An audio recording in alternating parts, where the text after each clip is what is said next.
connected and logical. They should make sense to the listener or to the examiner when you're giving the test. Coming towards lexical resource, you would be using range of vocabulary that would improve your band, and like topic specific words. For that, you just need to practice a wide range of topics so that you are familiar with those words. Their collocations, you can also look for the collocations. And for the less common, like we have very common word like, bad, good, rich. You can use better vocabulary, better, or you can say more unique words for that to improve your lexical resource. And then again, obviously, we have to make sure that whatever synonym or whatever idiom or whatever lexical resource we are using, we need to accurately use it according to the context. So otherwise, that would impact our marks in a negative way if you're using a high level vocabulary or even an idiom in a wrong way. Towards grammatical range and accuracy, we need to use simple plus complex sentences. So that would improve our band score. Again, correct tenses in which if a question is asked in a present tense, simple present tense, then we need to answer in an appropriate manner. So we need to have few grammar mistakes and a good control of our sentence structure that it should make sense to the listener. Then towards pronunciation, we should have clarity of speech. Our words are properly said and pronounced. Then accuracy of the sounds, different sounds that the words have, and your stress and intonation. So stress and intonation plays a very important part in conveying your meaning to the listener as well. For example, if I say I like this food, and I say I like this food, then I'm stressing the word this. So I'm focusing and I'm bringing the attention of the reader to listener towards the fact that this specific food is very important. So in this way, you can express your meaning to the listener by using appropriate stress and intonation. Stress and intonation, and you should have a natural rhythm as well. Your speech should not be broken too much, and it shouldn't be way too fast. So just try to speak in a natural way. Okay, so coming to the sentence structure. Part one, we have an introduction and interview. It will last from 4 to 5 minutes, and the topics include they are from home, family, hobbies, weather, etc. So they are very general topics. Part one is about you, so we have to be personal and natural. We should avoid one-word answers like yes, no. We should extend those answers, and it could go up to like 1 to 2 full sentences or even more than that. We need to add personal details to extend our responses. We shouldn't memorize the answer so that it doesn't sound unnatural. Like, for example, if somebody asks you, what is the most popular thing about your city? So you shouldn't memorize any historical facts about it. Just be very natural and answer in that way. And smile and maintain eye contact just to be like this is a tip for you. You can follow.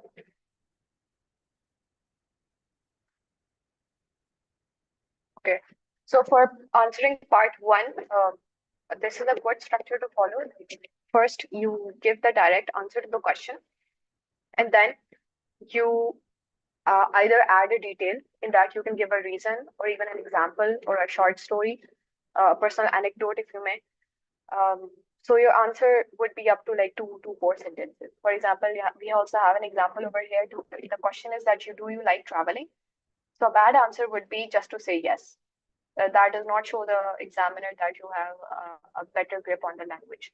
So your answer should be like this, in this way. Yes, I love traveling because it gives me a chance to explore new cultures and meet different people. So, and then the person is saying, for example, last year I visited the northern areas of Pakistan and it was amazing. So they're directly answering the question first. Yes, I love traveling. And then they're giving a reason behind it, why they like traveling. And then they also give an example. So this is the best structure to follow whenever we are answering part one. Another example, do you like reading? Yes, I really enjoy reading, especially thrilling novels.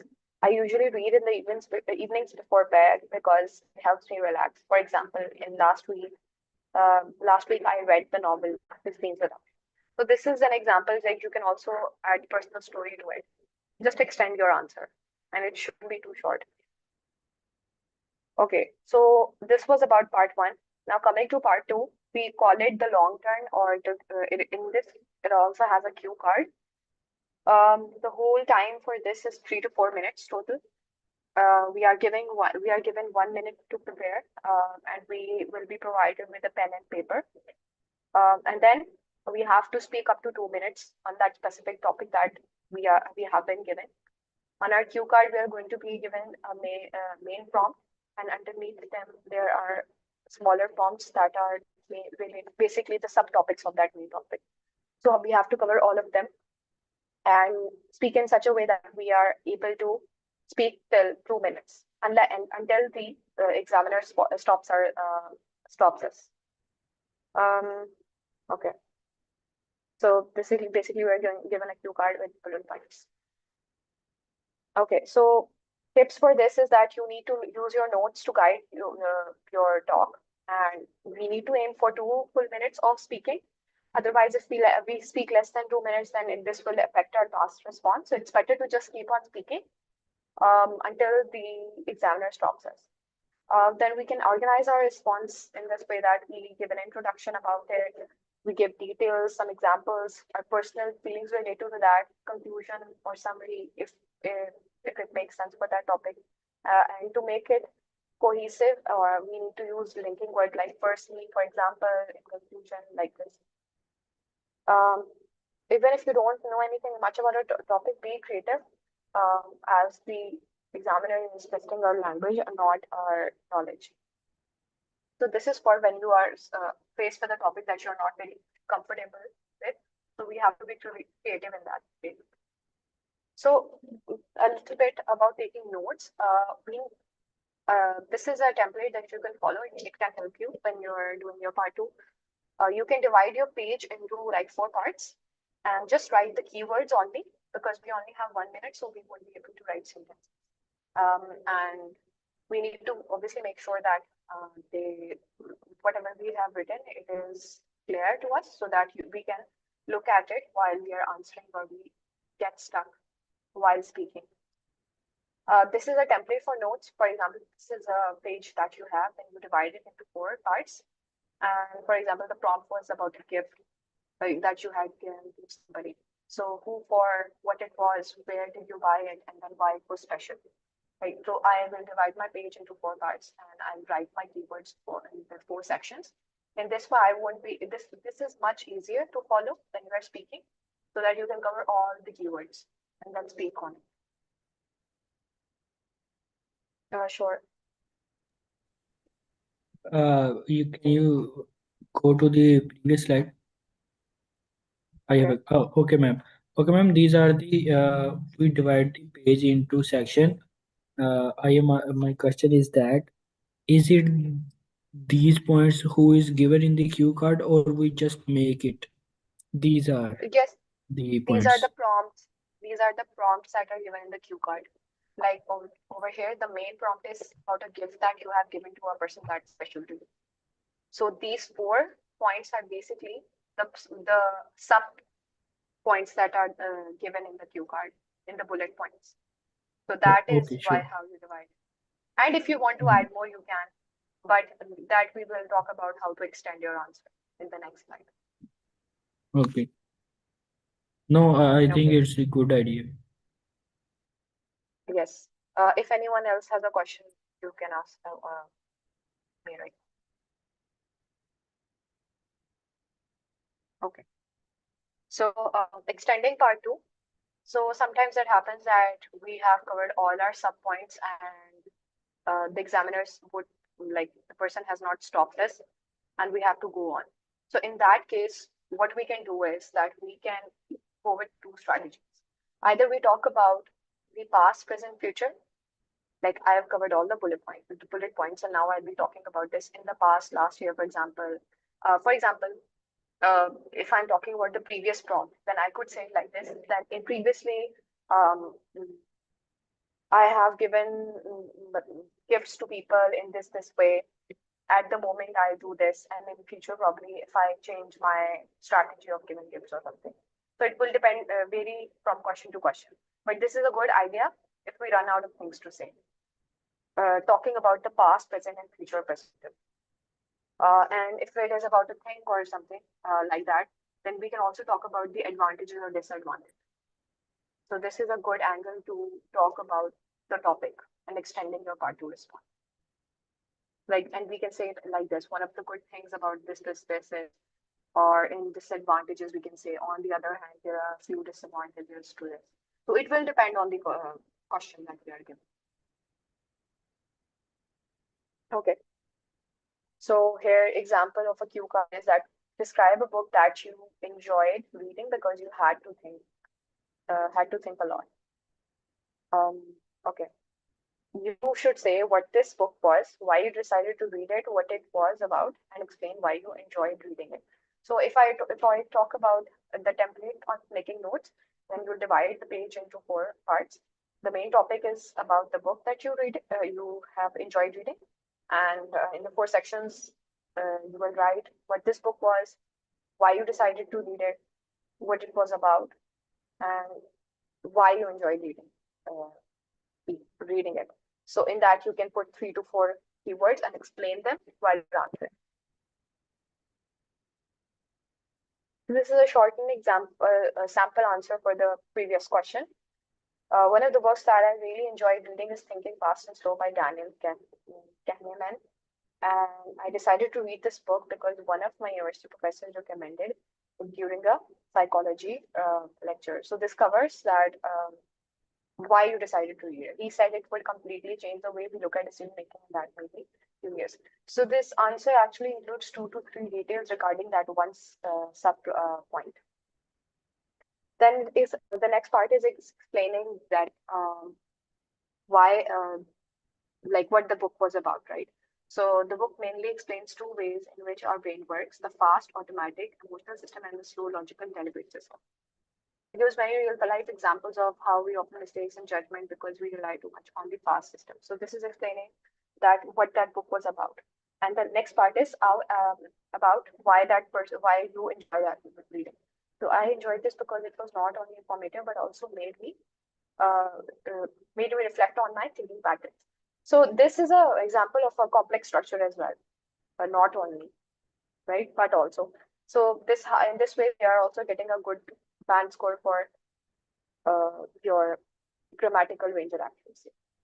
So for example, in this way, we can also have a few templates like this in our answer to improve our score. For example, I realized how easily we are influenced by biases even when we believe we are being rational. It challenged me to think more deeply about making decisions. So the answer is giving reason why the claims enjoy that, and then he is also relating to the example as well. So this is how you can extend your answer. And then you're also concluding it. Overall, this book was thought-provoking and practical, and I would recommend it to anyone interested in psychology or personal growth.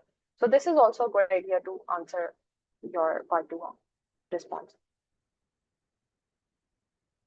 Any questions till now? Okay. All right. For part 3, this is basically a discussion, and we are going to talk about more abstract ideas over here. So overall time is going to be from 4 to 5 minutes, and we are going to be given 5 to 6 complex questions. Okay, so in part 2, we may be given 1 to 2 follow-up questions after it. And the part 3 topic is the questions from part 3 are basically related to the part 2 question. So they are going to look into link to that part 2, and then we are going to go into more abstract ideas. So tips for this is that we have to give detailed answers with examples, and we have to compare ideas and give reasons as well. This is a technique that we can follow while giving our answer for part 3. Whatever question that we have, we first give our direct answer, whatever our opinion is. Generally, it will be asking about our opinion. Then we give a reason why we think so, and we can then back up our reason with an example. And then by the end of it, you need to reiterate your answer again. Conclude by basically repeating what you said in the first statement, that what your opinion was. So this is the general structure that we are going to follow for part 3. Here is an example for part 3. Do you think people read less nowadays? So first, you answer directly to the question, yes, I believe people read fewer books nowadays. And then you're going to give the reason why you think so. The main reason is that people prefer digital entertainment like social media, YouTube, and streaming services, which are quicker and easier than reading. And then they're giving an example. So, for instance, my younger cousins really pick up a book, but they can't spend hours scrolling on TikTok or watching Netflix. They've backed up their answer by providing an example as well. And then they're concluding their answer as well. So overall, I think the habit of reading is slowly decreasing because technology provides faster ways to get information. So you can answer it like this as well, but you can also give your response by discussing both sides, right? That is also a good way to answer in part 3. And you can also expand your, you can also answer in such a way, what is the general trend in your society now? That is also a good way. Like in this, the person has given their own personal example, but you can also answer like that and then give an example as well. So common challenges for part 3. You run out of ideas if you have prepared on only limited topics. So you need to prepare on a wide range of topics so that you know the topic specific vocabulary as well as you are familiar with the idea generation for those topics. Then giving short answers.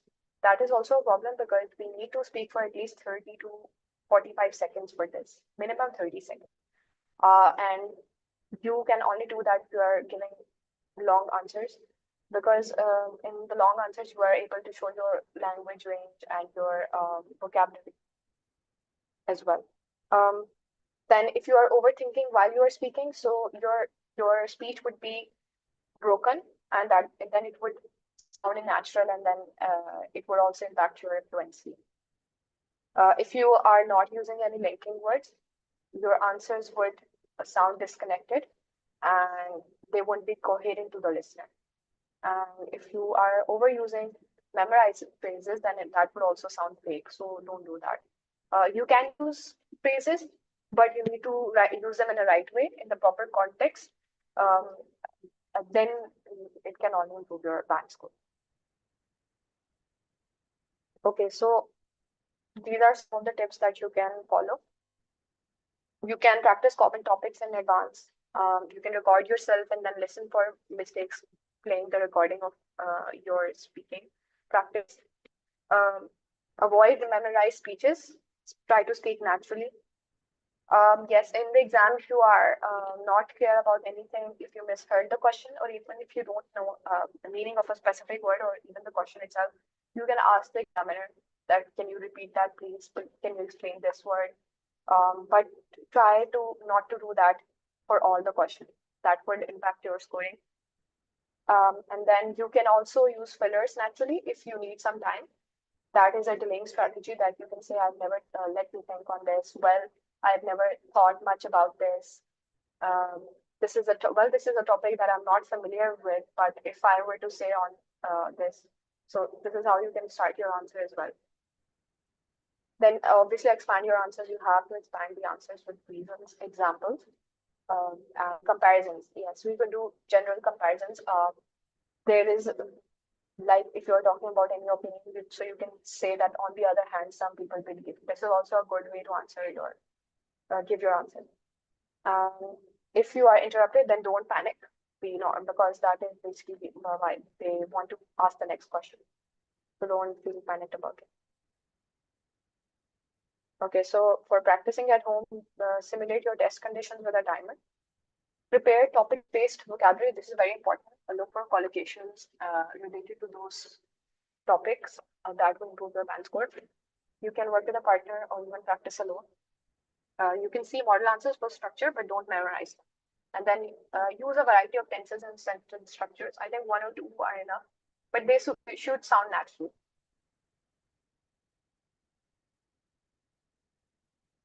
Okay, so these are some extra tips. Try to speak before your test, try to speak some English every day, 15-20 minutes. Put a block on your schedule and try to speak in English. You can also do this before the exam, 1 or 2 weeks. You can force yourself to just speak in English every day whenever you're talking to anybody. Um, do a 24-hour English warm-up before your test. Yeah, listen, speak, read, and write only in English. Um, correct small mix. Okay, so correct small mistakes on the spot. It shows you know the correct one. So if you, for example, you are speaking and then you make a mistake and then you realize that you have made a mistake, you can correct it, but don't do this frequently because then it will break your fluency. So, but you can do this once or twice whenever you are. That shows that basically you knew the correct way of speaking. You just made a mistake. So that is a good thing to examine. And again, ask the examiner any question if you don't understand the word even. So, okay, so when you're practicing be a effective learner, record your answers and then listen critically and only focus on those areas that need improvement. It could be pronunciation, it could be your grammar. So try to improve that so that you don't waste any time. For idioms or phrasal verbs, if you don't use them correctly or even if you overuse them, because if overusing them would not sound natural, so this can lower your score. So it is important that you use them where it feels comfortable and where you know the exact meaning. And try to be natural.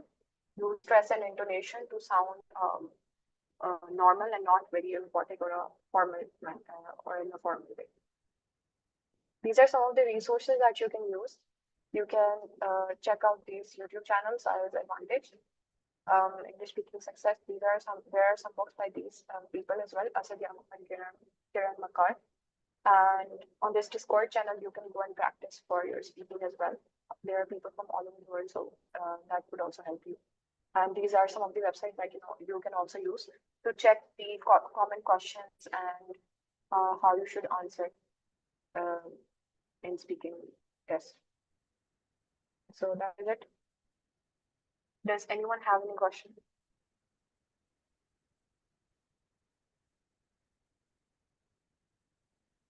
Okay, Assalamu alaikum. Uh, I have a question regarding like the common topics so that how can we get the common topics so that we can prepare in advance for them? Uh, you can check out the IELTS website. There are a lot of topics over there. There are also topics given by IELTS Advantage. Even on IDP's website, you can also check common topics for listening or even writing as well. So I can share the links on the Slack channel. So there are, for example, if I choose,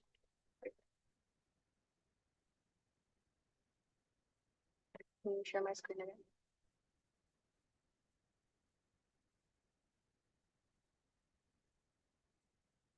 I was looking at this website. This was from IELTS Advantage, and they had mentioned common topics of IELTS speaking. So there were a lot of questions over there. You can go and practice them, and they are on a variety of topics.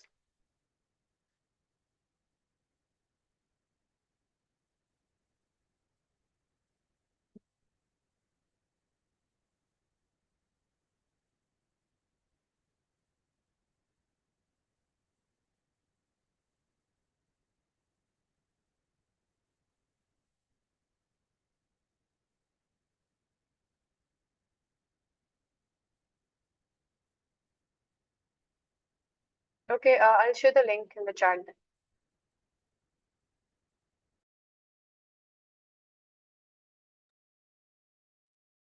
We have 9 minutes left. Should we start practice or not?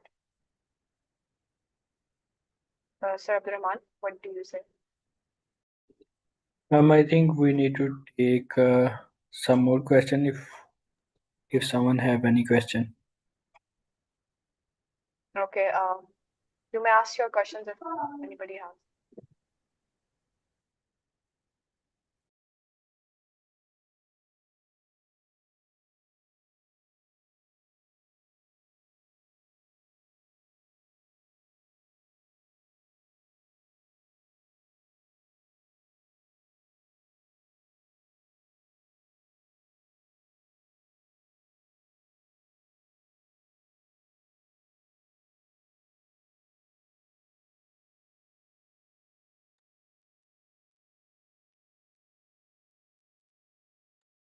Okay, so we can practice. I think we can go for one people maybe, one person.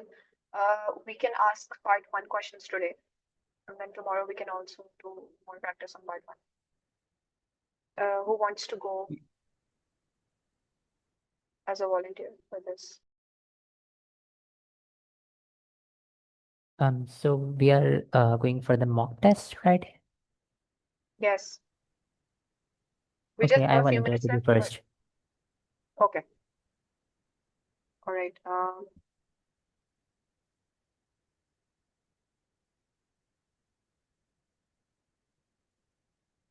Just give me a minute. Okay, so I'm going to ask you questions for part one. Do you like watching advertisements?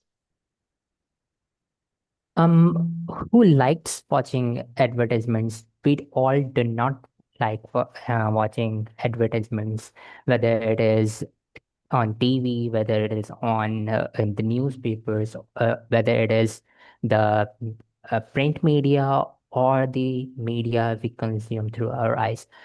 So I don't think anyone likes advertisements, and same goes for me.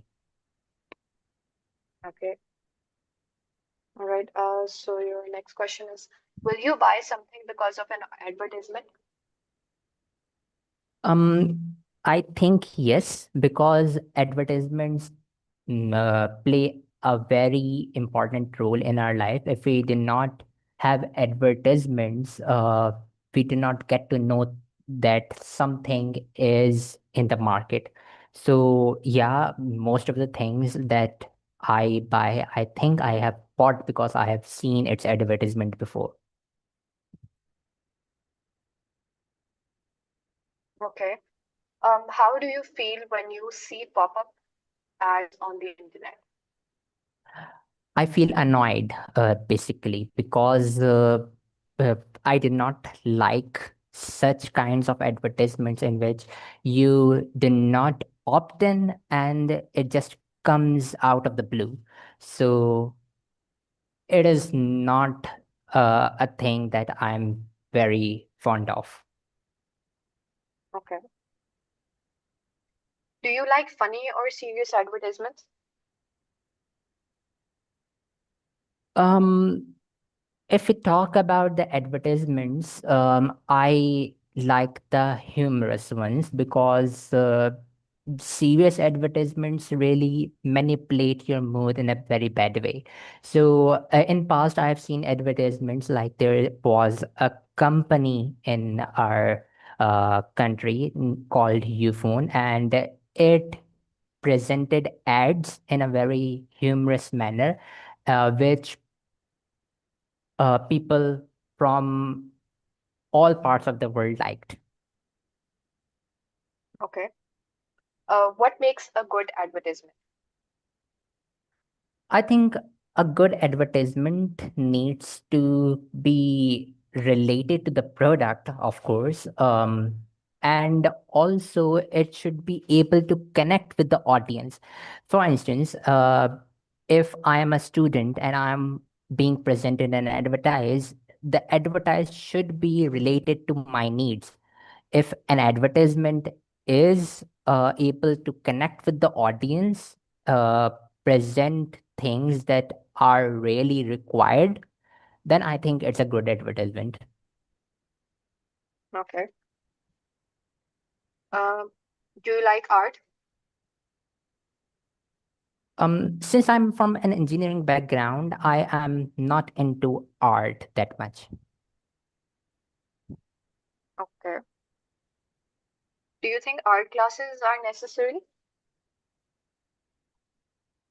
That's a debatable topic. In my opinion, since I'm from a STEM background, I don't think that arts classes are mandatory and should be mandatory for any student.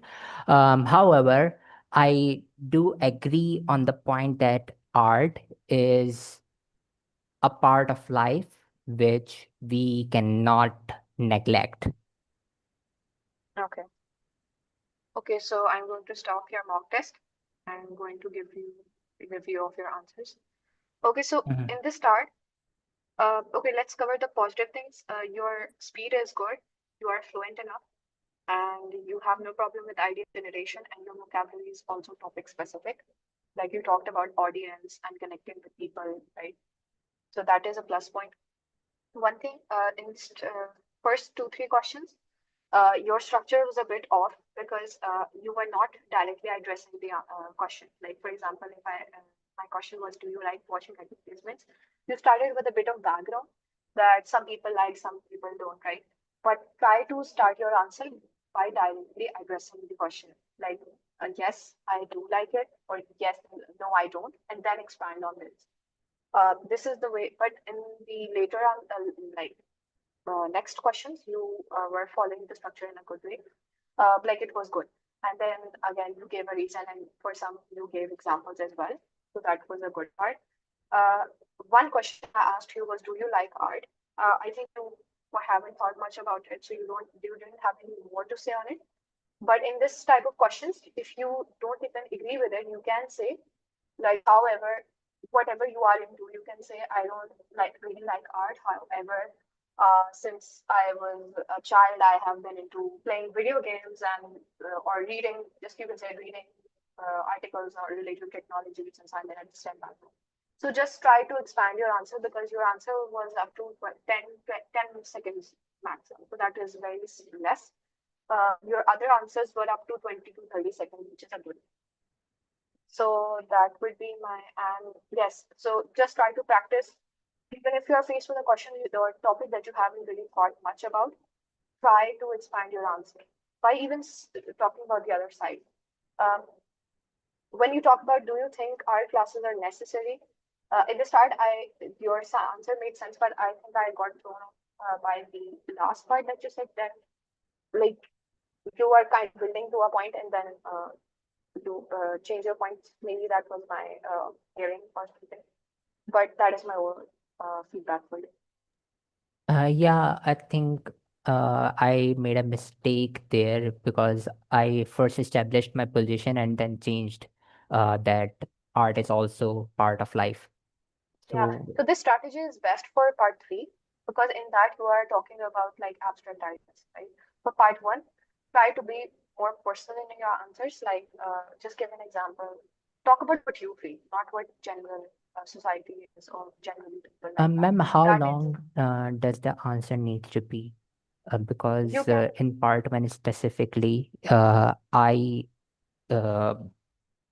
kind of don't know what the sentence length should be. So you need to target 2 to 4 sentences. Now that depends on your length of the sentence, but try to speak for 30 seconds. Generally, your answers were long enough. In just one question, you talked for like just 10 seconds. So I would say just try to practice on it. You won't have an issue of speaking very less.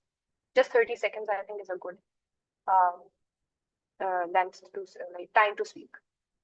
And in the exam, actual exam, the examiner would stop you. So don't worry about it. It's just that they don't want to get to the next question. Okay, ma'am. I think we will do more mock tests tomorrow because time is up. If anyone else has a question, they may ask. No, ma'am, I think our session time is ended. So we will practice tomorrow, the same mock test. Yes, we will be doing part one tomorrow, inshallah. Okay, thank you for joining everyone. Allah Hafiz. Allah Hafiz, everyone.